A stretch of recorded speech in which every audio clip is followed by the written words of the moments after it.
Ooh, finally giving the R32 a much deserved bath because the weather's just super nice today. I'm not sure what we're doing exactly for today. I know Jeremy and Tony are coming over in a little while, bringing Taco Bell, which is very appreciated. So the R33 will be here, the GLI will be here. I think I'm gonna wash one of these two cars, maybe both, but the Wagon's filthy. This car is filthy after our drive last time.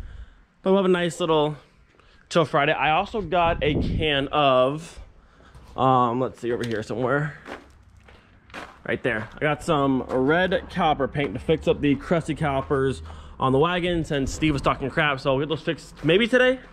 We'll see. And then I'll give you guys a quick update on the Savoy here. I had people ask me why I don't just start the swap on this car right now. The reason being is because I'm still waiting on my ST suspension to get here, and I want the car to still be able to run so I can pull the car out there, make a nice video for them. And then after that's already on the car, they can go ahead and pull that engine. But for right now, I need the car to still be running. So as soon as the coilovers go on this car, then it's time to yank the engine out of this thing. Dang one, and up there's my car. I always love when Jeremy just brings my car over. Oh, I love this thing so much. Just sounds so good. I love this thing. I need one. One of my all-time favorite cars ever. I was saying, it's always appreciated when you bring my car by. I love when you bring this thing over. Hey, no problem, man. I'm glad I can help. You just leave it here one of these days and it's fine. Yeah, of course. I love this thing. I appreciate you. You brought my car and you brought me Taco Bell. This is a good day. I appreciate you letting me drive your car multiple times. You know what? You're welcome. So Tony put his new exhaust in his car. This is the AWE one? Yes, sir. Track edition. Nice. Who'd you buy this from? Someone in the States? Yeah, a dude named Kyle on Facebook. Nice. It sounds good though. Thank you. But now, Mr. R33 boy, we got excited.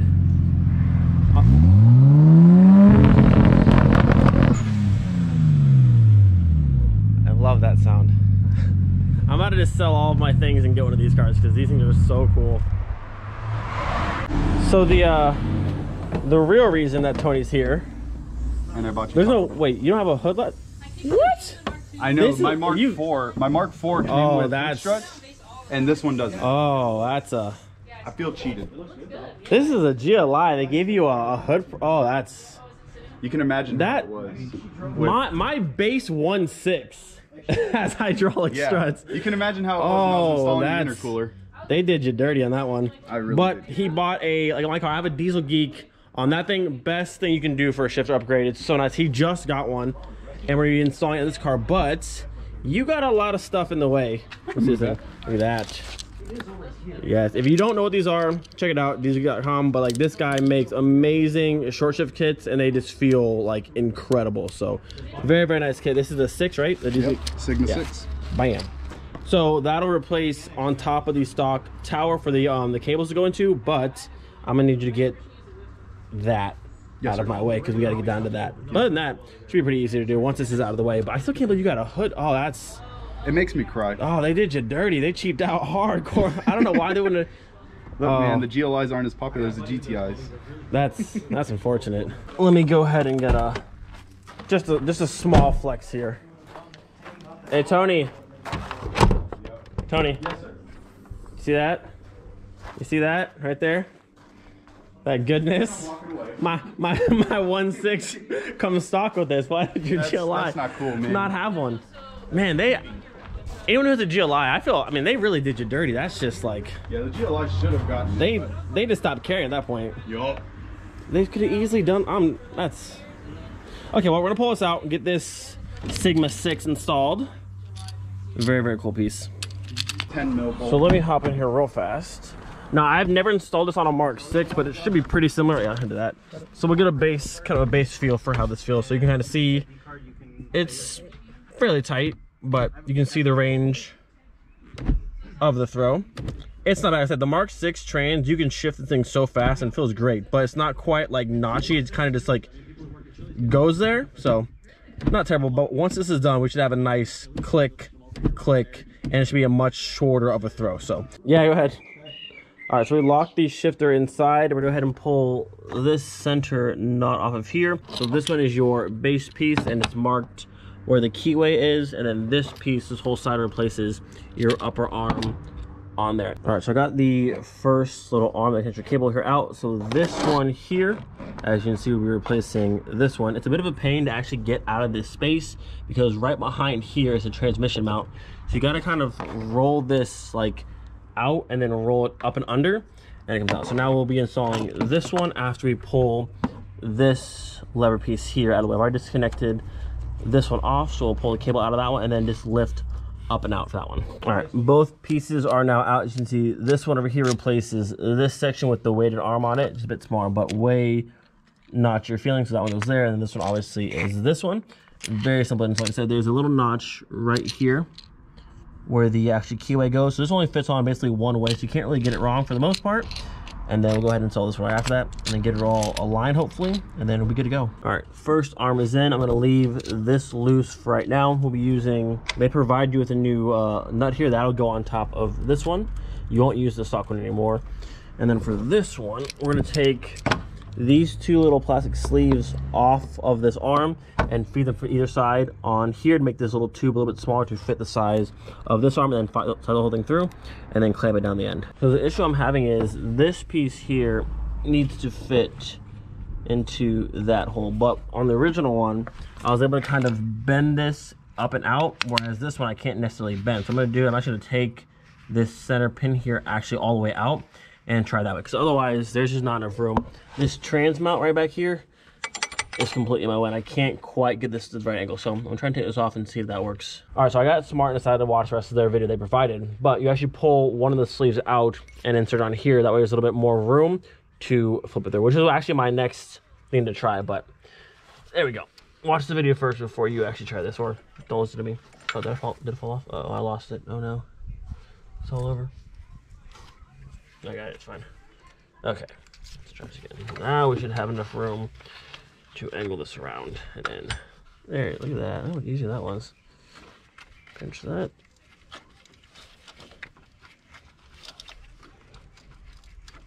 There it is.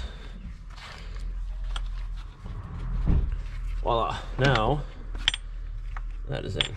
Cool, so now we can go ahead and put this one back on, which is go to our cable. Go back over here, and then we'll be just about ready to make sure that all works perfectly. So this will screw into here.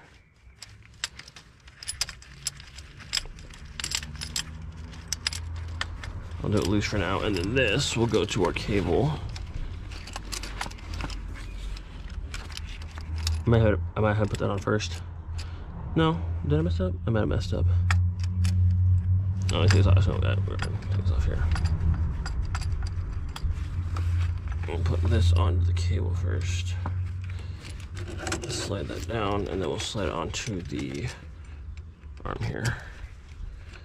And then we'll tighten this one up. And we are now just about ready. So everything's kind of on loosely for now. I'm gonna add the lever bracket here. Oh, just slide onto that. Well, that'll go into there. So now we'll go through, put our end little C-clamp here to hold this from coming out, and I think we're just ready to test it out. All right, so we're gonna go ahead and tighten up this side-to-side one, this top one here, but underneath of the light, underneath this lever here, there's a little socket. It's hard to see, but it's right where my finger's at, underneath here. You put a 13 on top of there, so basically it just holds the lever from going down, so I can put pressure and tighten this one without having the whole thing flop back and forth. So now that's tight, we can go ahead and tighten this one up all the way, just enough that it's snug. So that should be good. There's also blue Loctite that comes from them inside here already, so that should never back out.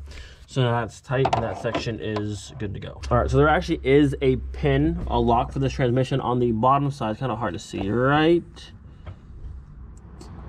there above my finger, there's a little arm similar to what the O2A and the O2J have. You push your tower head here down, and you push it in and lift it up, and it locks this from moving anymore.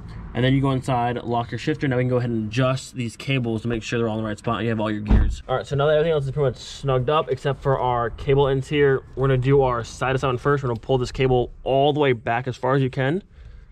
And then with a, we're just a 4mm Allen and a 3/8 wrench, you're gonna hold each side. and tighten up your first one and work your way all the way down. Let's say you want to pull this cable out as far as you can. And it should stay. And then we can go ahead and start tightening up this one first. And then we'll do the same thing for the front and back on the other side. All right, so both of these are loosely tightened down. I've unlocked the tower. He's gonna go through and cycle through the gears, make sure he has everything. And if it's good, I'll go ahead and fully tighten it down. Go through them all real quick.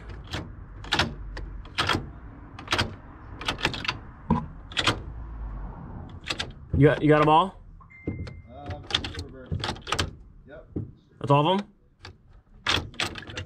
Nice. So hopefully this was first try. Reverse is tough. Okay, I'm gonna adjust this front and back one a little bit, and then we'll try again. But that's good, you have almost all of them. Bro, so tell me how, we had this right from the very beginning. He's telling me it's not going in reverse, my backup camera's not turning on, and homeboy had the trunk open, which is why it didn't turn on. Needless to say, the shifter is done. All the gears work. How's it feel? Feels really good, actually. Let me hop in there quick. I want to see how short the throw is now. You want to put this back together? You don't have to. I just want to see how far the throw is. You're the boss, man. Okay, well, you had the trunk open. This guy. You know, we all have our down days. Let's see how this is now from before. Ooh. Well, that sounds nice. Hold on, let me pop some just so it sounds a little bit better so I don't hear this clinking around. All right, so this is out of the way. So first, that's so much nicer. Third, fourth, fifth, sixth, and then, oh, dude, it's so much nicer. So before, I mean, kind of hard telling camera, but from there to there, I mean, it's definitely probably about, I would say, ½ inch shorter each side, but this, the feel of it, like, it feels really, really nice.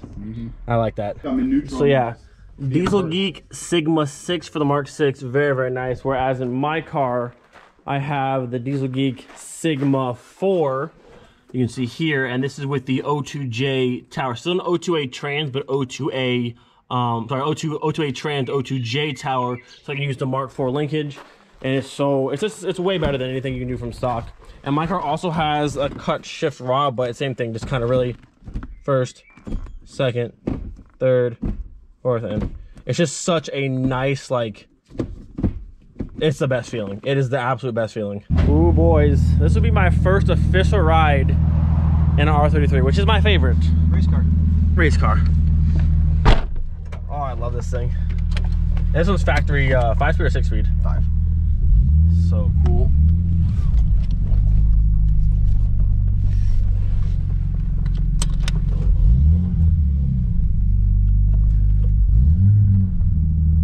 Yeah, I've been in 32 and the new GTR 35, but never in my favorite one. And how much power till you're at, roughly? Maybe 320, 330 right now. I'm supposed to be doing some more tuning this weekend with Nick. Yeah. And then, we got it up to 1.1 bar.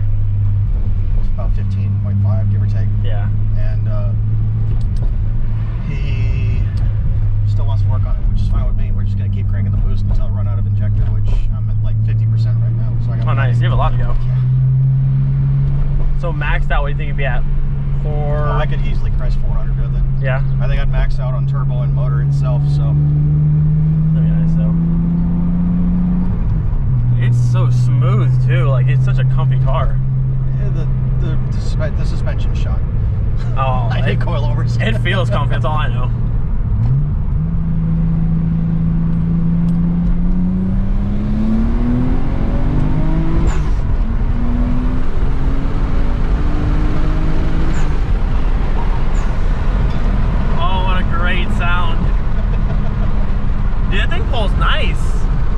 Like, it feels really nice. It doesn't like fall off at all. No, the turbo is good for 450. So dude, that was. It's a little bit bigger than stock, and stock placement, which is what I wanted. I didn't have to like replace a whole bunch of shit, but it came with like new lines, new oil lines, new fittings, all the other crap, and it was nice. Yeah, this thing is nice. And then the Haul Tech makes it wonderful. Got me contemplating selling half of my cars, and this is a GT-ST, correct? Yeah, it's not a GTR. I just want a 33. This has been my favorite one for the longest time. One day. never been a Skyline guy. The only reason I got it is because I got an absolute steal on it. Oh yeah, you want to tell me what you got this car for?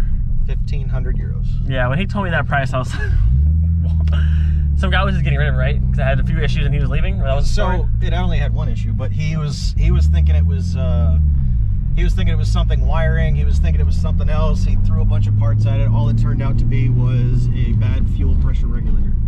And you got it for such a steal too. Did you tell him what it was? Was he pissed? Are you pissed? No, I didn't tell him. I never told him. I actually lied to him. I told him I was like, yeah, it was some wiring issues. All this stuff. Stuff like that. You know, make him not feel too bad. That's hilarious. Yeah, I couldn't tell him it was literally something this big, and it took me 5 minutes to fix.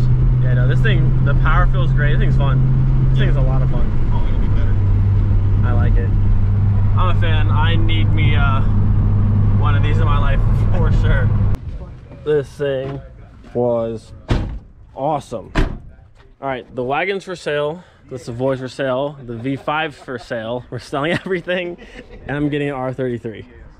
Done deal. I do quite love this thing. One day, boys and girls, we will have ourselves our own R33. And you guys heard me talk about it before. I've wanted one of these cars for the longest time. I love this wing. The back end of this car is just, it's too good. Later.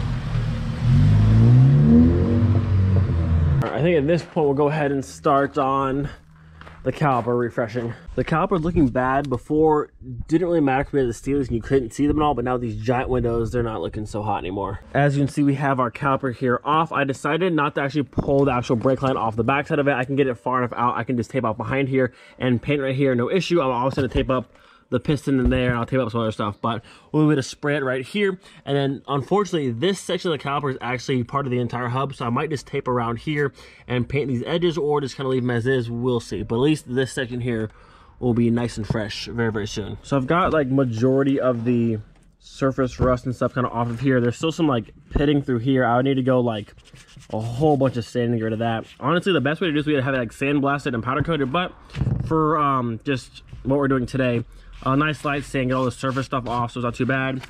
The face looks pretty clean now, so should be good. I'm gonna go ahead and tape up the piston inside. I want to get paint up in there, tape up a few things here and there, and it's ready to be nice, bright race car red. Good for about, I'd say 15 or so horsepower per side, so we're gonna see some nice power gains from this. I missed it, but you hear the car alarm? A guy just came ripping down the street in a 570S McLaren doing at least 80, like I'm talking like flooring it. Car alarm's going off. Dude was flying down the street. All right, we have the caliper all taped up and ready to be painted. And if you're wondering why I chose red for this car, it's simple. Power. Everyone knows red means speed and adds horsepower, so it was a no-brainer, the obvious choice. Red calipers for the Wagon. I mean, we're about to have all the horsepower. Our primer layer is done. As soon as that dries, we'll add some color. I really hope that McLaren comes back because this car was so loud. I heard it like, I don't know, maybe a mile up the road. I couldn't find my GoPro fast enough, but dude, this car was, it was loud. I hope it comes back again. Our first caliper got its first layer of red and it's looking fantastic. Started on the back now. I look at the R32. This one actually has cool blue calipers like that, but I think the reds will look good on the Wagon. Layer number 2 of red just went down. The red's really starting to pop. I'm glad I chose this color. And in the back, it actually looks like this caliper here has been replaced before. You can see the original arm here where it's kind of like pitted and stuff, but this actually looks pretty new after I sanded down some of the dust off it. All right, so our calipers are just about done. I did 2 layers of clear on the front one so far. It's almost done drying, and I have to do the clear on this one. The last coat of red is almost done drying, but I've just been like chilling, taking my time, taking all the breaks. I'm only gonna get half of the car done today. I'll do the other side probably tomorrow, I think. But I've been kind of like just, it's been such a chill Friday, just relaxing, no rush. But these are gonna look really, really good once they're all done. I like the red. I'm glad I went with red. I really am. All right, well that took forever and I was also gonna take my time, but half the car is done and the red looks really good. I quite like it. Nice little touch for the overall look of the car. It's making it look a lot cleaner compared to what they were before, all crusty and beat up. So definitely looking a lot better. Tomorrow I'll finish this half of the car, but for now I'm pleased. I like it. I like the red. That's a nice little pop to the wheels. I know today's video was kind of all over the place. I started out the day not really knowing what was going on, but ended up being pretty cool. Calipers got painted and got to ride in a beautiful R33, my absolute favorite Skyline of all time. I want one so bad. So bad. And that was the first one I've ever actually been in. Oh, it was so good. Also, the cool install on Tony's Mark 6, the DieselGeek. If you don't have a DieselGeek in your car, you should do it. You should just, it's the best thing you can do aside from like a CAE shifter. It's so nice. Like if you fully rebuild your shifter box and put a DieselGeek in, dude, it's just like, it's money. The shifts are so clean and crisp. That click this. If you don't, just do it. Just simply do it. As always, hope you guys enjoyed today's video. Don't forget, be thankful for every single day. We'll see you guys next time. Peace.